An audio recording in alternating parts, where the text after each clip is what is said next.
मिरज तालुक्यातील बेडग येथील समर्थ आश्रमशाळेतील मुलांना कावीळीची लागण झाली असून त्यांच्यावर मिरज शासकीय रुग्णालयात तसेच खासगी रुग्णालयात उपचार सुरू असून त्यांची प्रकृती स्थिर आहे। बेडग येथे समर्थ आश्रमशाळा असून या ठिकाणी 1ली ते 10वी पर्यंत शिक्षण घेणारी सुमारे 450 विद्यार्थी आहेत। ही आश्रमशाळा निवासी असून या मुलांना थंड, ताप, कणकण, कावीळ बाधित शासकीय वैद्यकीय महाविद्यालयासह खासगी रुग्णालयात या मुलांना उपचारासाठी दाखल करण्यात आले। काही मोजक्या मुलांची तक्रार होती। आजारी मुलांना आरग येथील प्राथमिक उपचार केंद्रात तपासणीसाठी नेण्यात आलं। त्यावेळी त्यांची रक्त चाचणी घेतली असता कावीळ झाल्याचं स्पष्ट झालं। त्यानंतर आणखी काही मुलांना कावीळ आजाराची लक्षणे दिसू लागल्याचे संस्थेचे संचालक अशोक ओमासई यांनी सांगितलं। विद्यार्थ्यांना अतित्रास होऊ लागताच तात्काळ त्यांना मिरज येथील रुग्णालयात दाखल करण्यात आले। यापैकी काही जणांना वैद्यकीय महाविद्यालयाच्या रुग्णालयात तर उर्वरित मुलांना खासगी रुग्णालयात दाखल करण्यात आले। यापैकी 6 जणांना उपचारानंतर प्रकृतीत सुधारणा झाल्याने सोडण्यात आलं असल्याचं सांगण्यात आले। कावीळ बाधित मुलांची संख्या अधिक असून मुलांना पिण्यासाठी कूपनलिकेचं पाणी वापरलं जात असल्याची प्राथमिक माहिती आहे। यातूनच कावीळीची लागण झाली असावी अशी शक्यता वर्तवली जाते। बेडग स्वामी समर्थ शिक्षण संस्था बेडगचा अध्यक्ष। बेडग येथे 1999 पासून स्वामी समर्थ आश्रमशाळा या नावाने 1ली ते 10वी पर्यंतचे वर्ग चालू आहेत।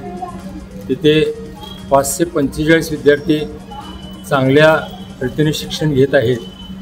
परंतु गेल्या आठवड्यात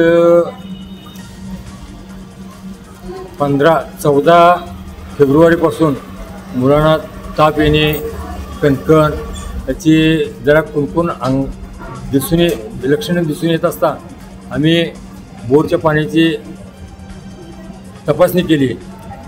कारण मिरज ते बेडग रस्त्याचं काम चालू असल्यामुळं ड्रेनेजचं पाणी रस्त्या गटारात मोडत असल्यामुळं बोरला दूषित झाले असल्यामुळे शंका आल्यानंतर आम्ही सोमवारी 16-17 तारखेदरम्यान बोर मारली, मुलांच्यासाठी व्यवस्थित सोय करून दिली।